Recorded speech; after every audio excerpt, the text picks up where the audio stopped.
Hi, everybody. Thanks so much for joining me this afternoon.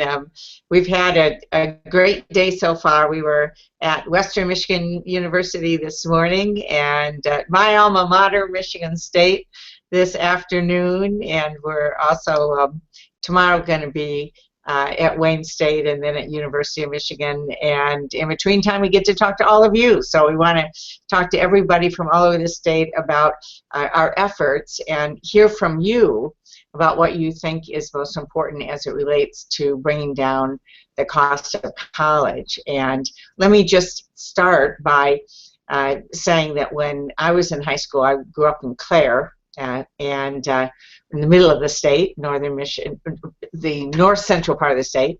I had a small graduating class. I actually had a class of 97 people and was valedictorian of my class of 97. And when I was getting ready to go to college, my dad got very, very sick when I was in high school. And there was no way that I was going to be able to afford to go to college. No way.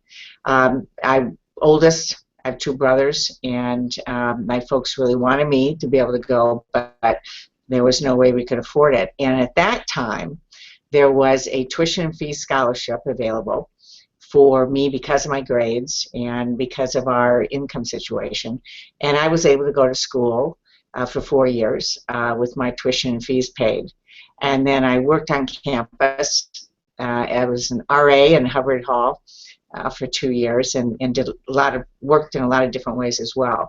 But I mention that because we've seen a dramatic shift that is so concerning to me in terms of the available support and funding through the state now for universities and community colleges that's frankly spilling over onto all of you. Back in 1979, the state was providing 70% of the funding for our universities in terms of the costs of college, and now instead of 70, it's now about 20. And Michigan is 20% lower than the average state in investing in higher education. So every time another state puts in $5, our state's putting in $4. And what does that mean? It means tuition goes up. It means other costs go up. We know there are other factors as well, and certainly the universities and community colleges have to be certainly doing their part in being responsible, but we've seen a huge shift. And so when I was in school, I was lucky enough that somebody cared about a red-headed, freckle-faced kid that nobody knew.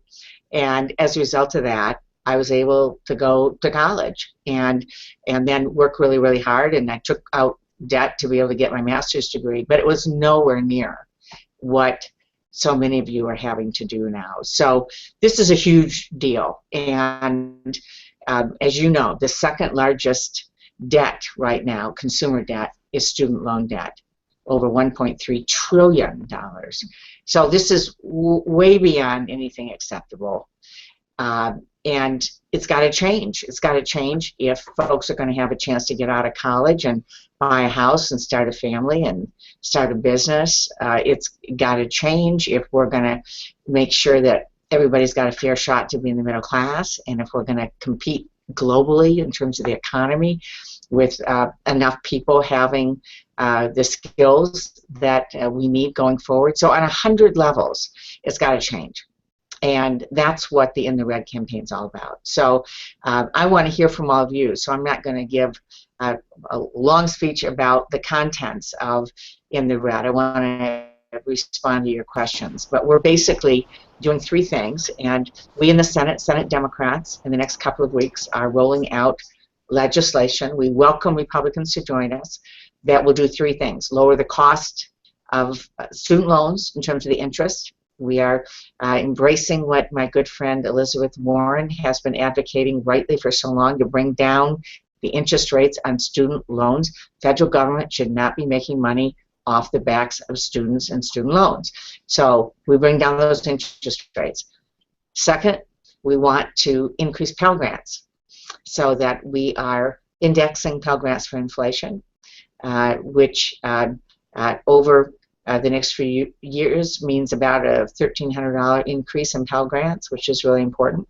And then we want to say for those going to community college or getting really critical job training skills, that we will have as a policy 2 years of community college tuition free.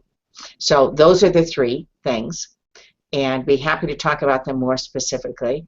It is on the path to debt-free college, and if we get this passed, then we can go on and do the next steps that need to happen.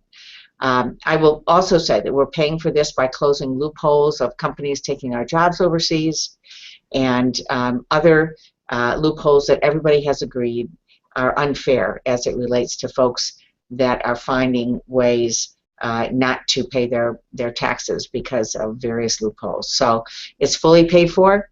We can get it done with your help, and I would welcome your questions, and also would welcome your thoughts about what we're doing, as well as other things that you'd like to have us doing as well. So I'm gonna turn it over. I know we've got some folks that are gonna be asking questions, and also we're going to be receiving some tweets and some emails, and look forward to that as well. But I think, let me just look here at my cheat sheet. I think Brandon Fitzgerald. Brandon, are you with us? Because I think you've got the first question. Yes, I There guess. you are. So I guess my kind of like area of expertise is kind of like the Pell Grants and whatnot. I come from, or I was born and raised in Detroit, Michigan. I'm a first generation college student, and I'm kind of pretty much doing college on my own, similar to the way that you are. Sure. So to come to a university and not know how to make my way around, but also have to figure out how am I going to pay for it all when I have family who kind of aren't able to necessarily do that is kind of difficult, because I want to remove myself from the cycle of kind of like that continual lower class, middle class settings. I'm going into nursing, and I am studying nursing at Grand Valley State University. And luckily for me, going into nursing, a lot of different hospitals, if that's actually where I want to be, at least for the beginning of my career, have different areas and different programs so that they will pay for kind of like my loan payments if I'm with the hospital for maybe 2 or 3 years. So having that additional help is nice, but also having the Pell Grant, which is money that I'm not going to have to pay back, or I'm not getting interest on and things like that, it's just so much. It's so helpful to me. My question though is, for my situation though, my family, my mom is the only one who actually would be able to give assistance, and she actually is disabled now. She was just recently diagnosed with fibromyalgia, and she's no longer able to work, so her wages have gone down, but my cost of attendance at my university is continually going up. On the other hand, though, my Pell Grant has kind of wavered around. So originally in 2012, I was offered $2,400. In 2013, I actually wasn't eligible for the Pell Grant, although that was the year that my mother was diagnosed. And then it's continued to go down from $680 to $936 or $963, whereas the cost of attendance at Grand Valley has been $16,000, $14,000, $13,000, and $14,000 for me for the past 4 years. So kind of like, what areas are we working on to continue to make sure that the eligibility for students who kind of like really need who really need that assistance is there?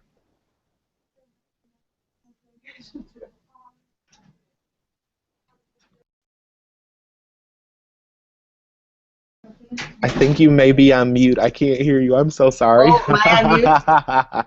Yeah, you are. Okay, I'm muted. And now I'm unmuted. Okay, you're unmuted. Can you hear me? Yes. Okay, great. Well, what I was saying is, first of all, congratulations on picking a great field.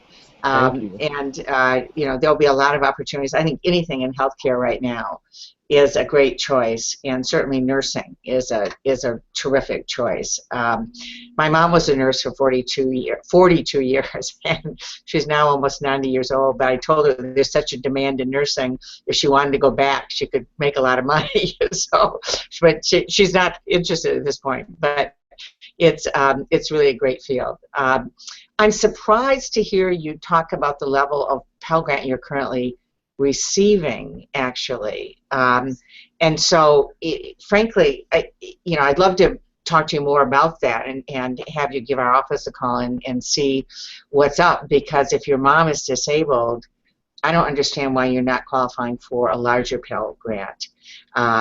Because if I remember correctly, I think the maximum is 5,400, something like that. And so we need to find out what's happening with that for you. And even at that level, it's not been keeping up with inflation when you're talking about how much it's costing. Obviously, the tuition costs going up and up every year. And so the whole point of our plan is to have the Pell Grant go up every year by a cost of living increase. And that helps. But I guess my question for you would be whether, why you're not getting more of the Pell Grant right now. And that's something that, be happy to see if we could, help you figure out. Small bridge. Thank you so much. Restart this real quick. Okay, I'm hearing we have a small glitch and have to start and stop and